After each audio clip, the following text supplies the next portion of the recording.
time we had 22 indicators. Then the survey goes into more specific areas of focus, like more detailed questions about neighborhoods and parks and public transportation and so on. So we'll go into those.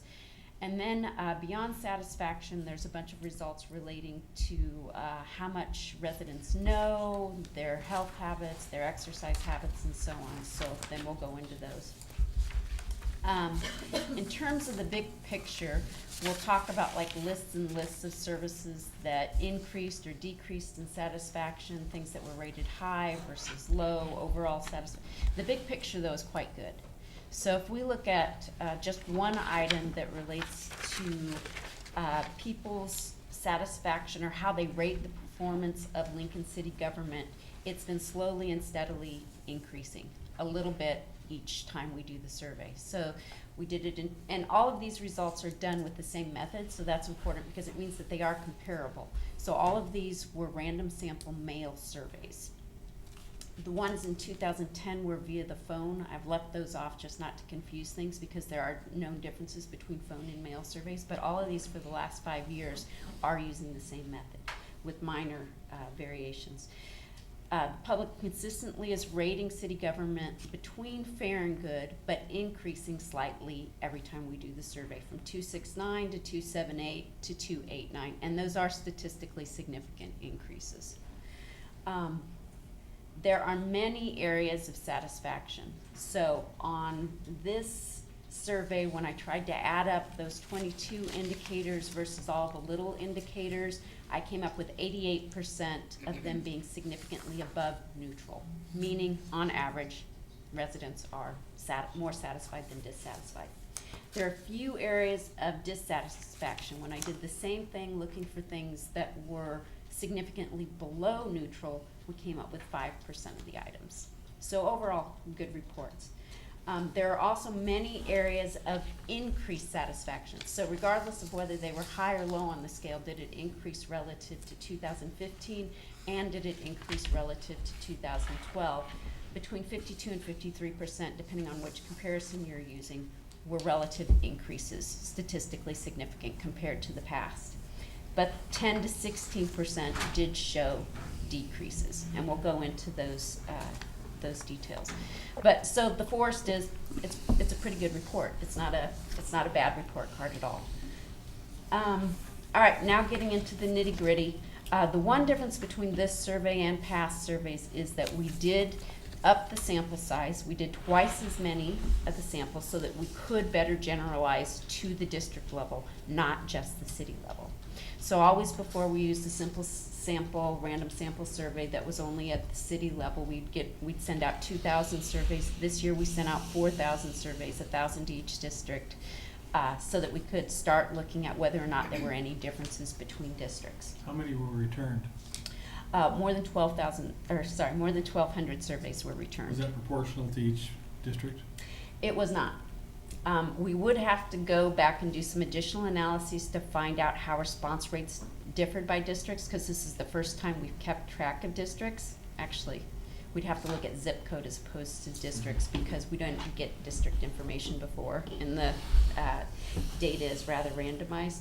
But in general, the northern districts are both less satisfied, I'll talk about that later, and less people respond than the southern districts. The response rate overall, however, was pretty much identical to 2012 and 2015. We always get right around 35% in each mail survey, and we got 34% this year. So it was very, very close in terms of the citywide. All right, so the demographics of the people who actually responded, again, these were very similar also to past years. We always get more females than we do males returning the survey. People are instructed to have the person with the most recent birthday return it, but the fact is that more females respond than males. The education levels of the people who respond are generally higher than Lincoln as a whole, and whites are generally always overrepresented relative to Lincoln as a whole. So this year we had about 97% white instead of what we might expect, 82%, if it was truly getting equal responses. And the ages are generally older. And in this survey, District 4 had the youngest respondents, and District 2 had the oldest respondents. People were generally in their 50s, or on average, sorry, in their 50s. Okay, so to look at the results, this graph to the right kind of shows how the responses fell relative to neutral. That's the middle bar. And as you can see, except for street maintenance, all of them were pretty much, neutral or above. We had 22 areas this year. 20 of those 22 were above neutral. Overall quality of life was the highest rated area of rating. Police, fire, and emergency medical services were at or above 4.0 on a 5-point scale. So ranging from possible low of 1 to high of 5, they were above 4. The increases, 10 of 19 areas increased over the long term since 2012. Snow plowing, city streets increased the most, followed by some economic questions related to employment opportunities, job creation, and economic development, which rose 0.32 on average, and recreational opportunities was the next highest increase. So now my animations work. Okay. Sorry, they didn't work before, so I wasn't using them. In terms of increases since just 2015, we had 11 of the 21, and the reason the denominator differs is that we only had 19 areas that could go back to 2012, but we had 21 areas that we could go back to 2015 because we edit the survey a little bit over time. Sewage stormwater was the highest increase since 2015, but you might remember that last time I gave this report, sewage stormwater had gone down, and I think I showed pictures of a flood that had happened right around the time of the survey. So we kind of felt that was a blip, and now it's bounced back up, as you might expect. Snow plowing also increased since 2015, and easy bike travel and safety and security were among the higher increases. Do you think the fact that last winter was pretty mild, almost no snowfall, that had an impact? Well, Mr. Christian, you bring up a good point about all of this. For instance, one year we had real bad marks on street maintenance. We brought people into a room after we'd fixed more. I think you may even remember this. It was a few years ago. We'd fixed more streets than we ever had before. We kept saying to them, "Well, what's the issue?" And they looked us in the eye and said, "You tore up all the streets at the same time." So you're kind of damned if you do, damned if you don't on some of these things. But anyway. Yeah. Did you say the time frame that you did the collection of this information? I don't. It was between July and August, and it was the same in 2015, between July and August, about mid-July to mid-August. Okay. Don't worry a lot about snow in July and August. True. So it does help if you ask about it at about the same time of year. To move into the where the lesser satisfaction happened, there were only 2 areas that were at or below 0. Street maintenance was below, and as you can see, it's always been below in each of the surveys. Ease of car travel is right at neutral. Right now, it's neither above nor below, and number of unsightly properties is above neutral, but very, very slightly so. So it was the 3rd lowest. In terms of decreases since 2012, people decreased the most with regard to affordable quality housing, followed by a decrease in satisfaction with recycling and sustainability, followed by a decrease related to ease of car travel. And you can see that ease of car travel, although it's at neutral, it is ever so slightly below neutral in terms of its numeric sense. Since 2015, just 2 years ago, ease of car travel and affordable quality housing also showed significant decrease. Okay, Rick was kind of asking me what this meant in terms of like percentages and things, so I did want to point out that it's different. Everything that I'm reporting and that I reported last year is related to average scores. So on this 1 to 5 scale, what is the average score? That doesn't directly translate, but it's related to the percentage of people who are satisfied and dissatisfied. You really actually have to look at the numbers to come to that. So if we looked at the biggest increase in satisfaction versus the biggest decrease in satisfaction, here's how those mean changes kind of translate into percentages. Increase in 0.4 satisfaction, while that is like 10% change on a 4-point scale, what it means in terms of people who are satisfied and dissatisfied is that 16% more were satisfied, whereas 23%, there was a 23% decrease in the number of people dissatisfied. And usually as these things are moving, neutral goes up because people are passing through neutral on their way to one way or the other. In contrast, our biggest average decrease in affordable housing, that's like a 5% change in terms of the possible scale, but it's a 12-point decrease in percentages of people satisfied and a 7-point increase in people dissatisfied. Just pointing that out so that no one kind of jumps to any conclusions with regard to percentages. We find it easiest to look at the mean just because then it's directly comparable to prior reports. But in the appendices, we actually have all of the percent satisfied and dissatisfied if you wanted in that format instead. Okay, and a final note about district level ratings. There is a table in the report, hopefully it's still table 3, that shows how the districts kind of in order of satisfaction to dissatisfaction. I listed all of them high to low in terms of overall Lincoln-wide satisfied to dissatisfied.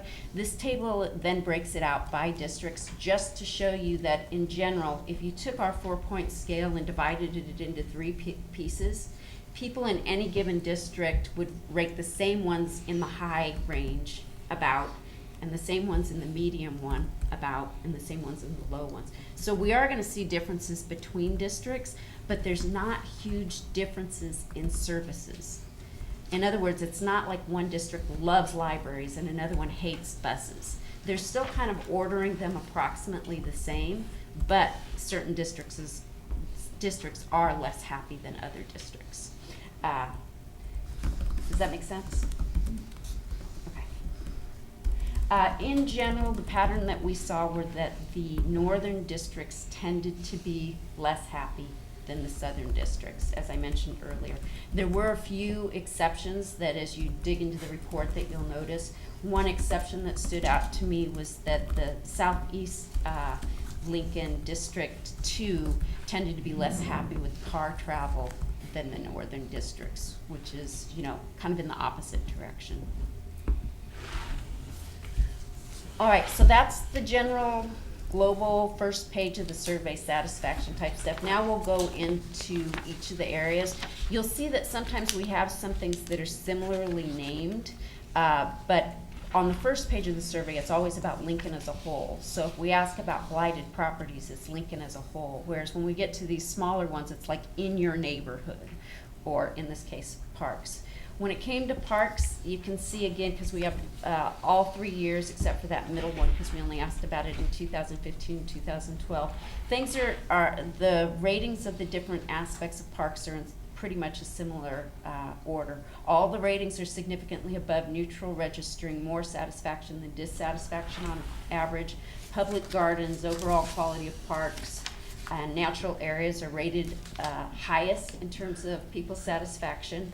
There were no increases over the 5 years from 2012 to 2017. You can kind of see a pattern with all of the responses where there's a tiny little dip and then back up that kind of gets rid of those increases. Because of that dip and then rebound, there were, as you can see, 5 significant increases since 2015. The least satisfaction was for median and boulevard maintenance, followed by park maintenance. Again, that's pretty consistent with prior years. From 2012 to 2017, there were decreases in satisfaction with public gardens. That's the one that's rated highest, so it's already really high. It's kind of hard to go much higher. And there was a decrease in median boulevard maintenance, which was among the lowest. So we had something very high decrease and something very low decrease. No significant decreases, however, since 2015. All of these you only detect over the 5 years. When it came to neighborhoods, again, all ratings were significantly above neutral this year, so the purple bars are this year. Safety, appearance, and unsightly properties were people rated as highest in satisfaction with regard to how the city's doing with those. From 2012 to 2017, we saw increases in 4 of the 6 areas that we asked about. The largest was again snow plowing. So before it was snow plowing for Lincoln as a whole, now this is snow plowing in your neighborhood. Also an increase in unsightly blighted properties. From 2015, there were also 4 out of 6 areas that increased. The largest again was snow plowing, followed by a number of unsightly blighted properties.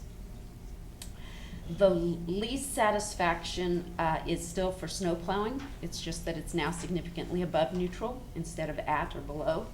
The next lowest rating for neighborhoods was sidewalks and then streets, but there were no decreases on any indicators since 2012 or since 2015. Lisa, again, how many went out for responses? And numerically, you have 2012, 15, and then this year. So about 1,200 this year, I believe. And about 600 each of the prior years because we had the same response rate, but half as many sent out. Does that have any bearing, especially 2015 here? What it does is it increases the power, so we're able to find statistically significant differences easier this year than in prior years. So a difference from 2012 to 2015, we'd be less certain whether it was a real difference or not. Size shouldn't matter, but just whether or not we say it was significant in terms of, yeah, we're pretty sure that's not just a random blip. But the size of it, you should be able to compare across relatively easy because it's still an average. Okay, when it comes to library use, we're seeing consistent across all 3 surveys that about 70% of people don't say they don't use libraries. In other words, they do. So I based this on people who said they didn't use it at all, just because that was kind of the simplest single number to look at. And we have about 30% of people each year saying, I don't use it at all. Very little to no change over time. Between districts, there are differences in terms of that percentage of people who use or don't use it. It's least used in District 1 and most used in Districts 2 and 3. So we have the southern districts that are using it more. The most endorsed reasons for not using are that people say they use the internet at home for research or because they buy their books and other materials, so they don't need the library. District 4 residents, however, were least likely to say that they use the internet at home. When we asked about satisfaction with libraries, we only asked that 70% subgroup who actually said that they used them, or rather didn't say they never used them, to rate the quality of library services. So this was a ratings of about 900 users instead of the about 1,200 users. For these folks, all of the ratings again were above neutral. Comfort, cleanliness, overall service, these items were and item availability, all of those 3 service type ratings were above 4. There were no increases from 2012 to 2017 or from 2015 to 2017, but again, the ratings were pretty high, so. Lowest satisfaction ratings were for the hours and the website, but as you can see, they're still pretty high, 3.8 and above. There was a decrease, a 5-year decrease from 2012 to 2017 in terms of overall service. You can see it's slight, but again, it becomes significant when you have a big sample size to make you more certain that it's statistically significant. And no decreases since 2015. StarTran use, we're seeing less use over time. So it's not maintaining a steady usage rate like libraries. In 2012, we had an 82% of people saying that they did not use it at all. 2015, 85%, and in 2017, now we're up to 89% saying they're not using it all. The least use is reported in District 2. The most use is reported in District 4. The reasons for not using have remained pretty consistent, haven't changed a lot. They're allowed to check more than one answer. They don't have to just choose one, but 93% just say they prefer to drive rather than ride the bus.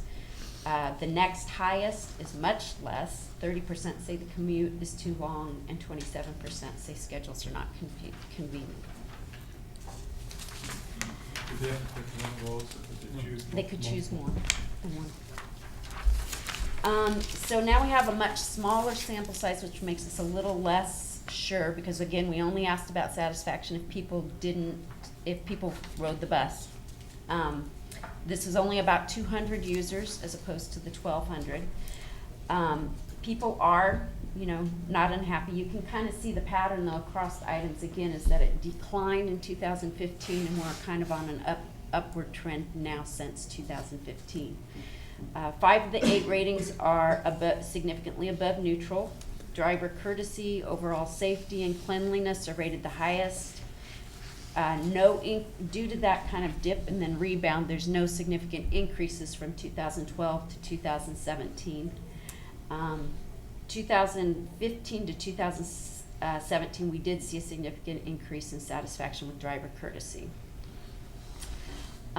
With regard to less satisfaction, there were some items that were not significantly different from neutral. That was hours of operation, areas served, and how often buses come. So in a numeric sense, they look like they're slightly above neutral. In a statistical sense, we can't really say they're different than neutral. Despite those decreases that we saw from 2012 to 2015, now we don't see any significant decreases if we look at this year relative to either of the 2 prior years. So like I said, we're kind of on an upward trend, but it hasn't reached statistical I'd significance. just like to say, I think that's somewhat remarkable. Keep in mind, we had major changes to the bus system. And the last time we did that, there was some dip, and that's natural, okay? And then it comes back up. But the dip did not seem to be very significant this time around, which is fortunate, and I think a compliment to the city staff and the elected leaders who shepherded that change. So kudos to all of you. How would you relate that back to your prior slide that said from 2012 to 17, it went from 82% unused to 89%?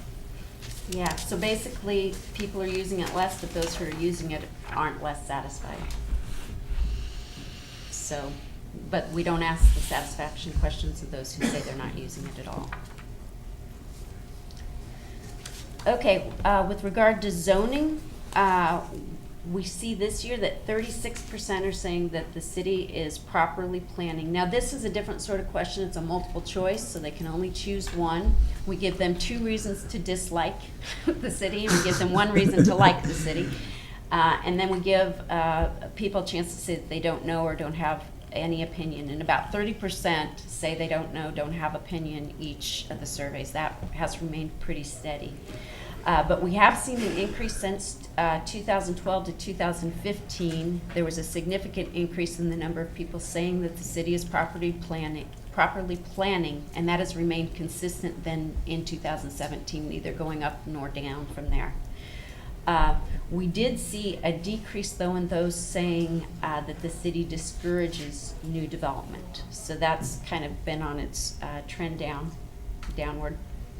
We do see the least amount of satisfaction. If the city is going wrong, it's with regard to encouraging new development at the expense of good planning, because we have 27% saying that.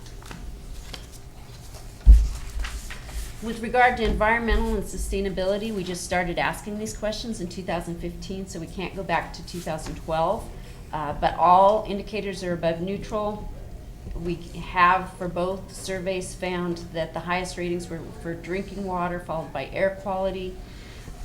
We saw increases from 2015 to 2017 in satisfaction with stormwater management and also with the availability of clean fuel stations. Now, keep in mind, especially with clean fuel stations, we had a lot of people who were like, I don't know. So part of the satisfaction probably means that people are noticing some of them now this year compared to 2015. So the least satisfaction is with the availability of clean fuel stations, electric charging stations, and there's been no significant decreases on these more detailed indicators. Now, you might remember that on the The general indicators on the first page, we did see some decrease with regard to recycling and sustainability type stuff. But on these specific ones, we see no decreases. We always have a section of the survey that focuses instead of areas of service on trust and confidence in city government. And we're seeing here, and these are always given the lowest ratings pretty much across the survey, but we're seeing an upward trend with these as well. We now have 3 of the 6 indicators that are significantly above neutral. Highest has typically been and still is with regard to treating residents with respect. We've seen an increase on 4 of the 6 ratings that's significant since 2012, and 3 of the 6 indicators since 2015. The 4 since 2012 were right for making decisions that are right for residents as a whole, having great confidence in the city, getting a good value for their tax dollars, and treating neighborhoods fair and equal. The starred ones were the ones that also increased since 2015. The lowest below neutral ratings have consistently been for treating all neighborhoods fairly and equally, but again, that's increased significantly. And basing decisions on the facts is the other next lowest one that's increased. And there's no significant decreases over time. Now moving kind of away from satisfaction to just comments or people reporting about themselves. People increased in their subjective knowledge. They're now to 2.76 on a 1 to 4 scale in terms of how knowledgeable do you feel about the city, and this is significantly increased from 2012 and 2015. Interestingly enough, though, endorsement of where do you get your information, where they can check all that applies sort of thing, we've seen some pretty regular, we've seen some significant decreases on all of those. So basically they're saying they feel more knowledgeable, but no, they don't get their information from the sources we list. That doesn't mean they're crazy, because they actually did also get a significantly higher score on 1 of the 2 objective knowledge questions that we asked about. They seem 27% relative compared to 21% in 2012 now know that the area of greatest spending by the city is safety and security. So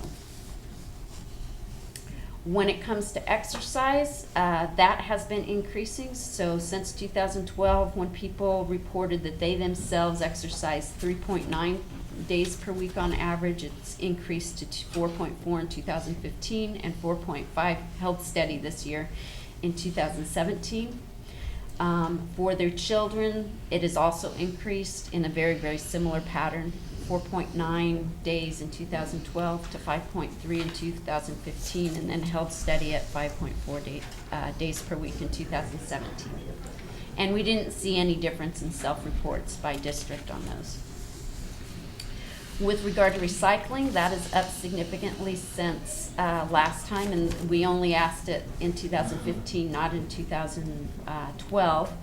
But 64% indicated that they either paid for or dropped their recycling off in 2015, and now that number is 69%. It seems to be an increase due more to paid services as opposed to dropping it off themselves. 31% paid in 2015, 37% in 2017. A smaller increase among those who take it and drop it off, 40% versus 43%. We did find some between district differences. District 2 seems to recycle more and pay more. More people say they pay for service in District 2 than other districts. But there were no significant overall differences in terms of use of drop-off sites, although District 1's rate was numerically the highest. And I think this is the final section. We added some questions related to social capital to get at how people feel connected to their communities, how much they trust other neighbors, and how much of a sense of belongingness that they have, as well as asking them about ways that they engage with their community. So we don't have any comparison thing for these, but the numbers look pretty good, pretty high. Social capital is this measure of social resources of people. We generally see people say they trust their neighbors and they trust people in the city more so than they feel connected to them, which isn't a surprise because that takes kind of an extra step of feeling to feel connected to people. They tend to trust and feel connected to people in their neighborhoods as opposed to the city at large. Well, not as opposed to, but to a greater extent than people at the city as a whole, which again is to be expected because you tend to know your neighbors more than everybody in the city. We did see an interesting difference though for District 4, which gave slightly higher ratings to Lincoln as a whole than to their neighborhoods instead. And the most frequent ways, and their most frequent ways of engaging were through religious services and volunteering, followed by participation in clubs and community projects, and the least way of engaging was through public meetings and political rallies. So, it's a good picture overall. We do see some increases, we do see some decreases. Probably don't need to read you the conclusions, it's what I just said in the big thing. We did think, we are discussing, like Rick was asking me, what areas do you think we need to dig into more? Here are some suggestions. We could dig in more to some of the between district differences. That would be an area. People still rate treating neighborhoods equally among the lowest. We could find out both why it's increased and why it's still the lowest. We could look into some of the transportation issues, given that streets continue to be related to below neutral. Are we, as Rick mentioned, are we doing too much, doing too little? Could look into ease of car travel since it's decreased, and that Star Trend decrease, it would be nice to know again why the ratings look okay, but usage is going down. And then, as I mentioned before, there's sort of a disconnect between recycling and sustainability ratings overall versus some of those other indicators that showed no decrease. And I'd only point out there is a second piece to this. We are going to then do an online survey to follow up on a couple of these topics, just to get a little greater in-depth look and ask some more penetrating questions on some of these issues, see if we can get some explanations for some of the ratings that weren't necessarily as positive or had decreased over time. From this list or your review of the survey, which by the way, I emailed to you just a few minutes ago, the entire survey. Do you have any ideas and some things you'd like to follow up on, or some ideas about what you'd like more information on? Please let us know before we get to the second half of this. Okay. Thank you very much. Time to just move on to our next meeting? Yes, Okay, thank you. thank you. All right, we'll begin our directors organizational meeting. And do you have any adjustments?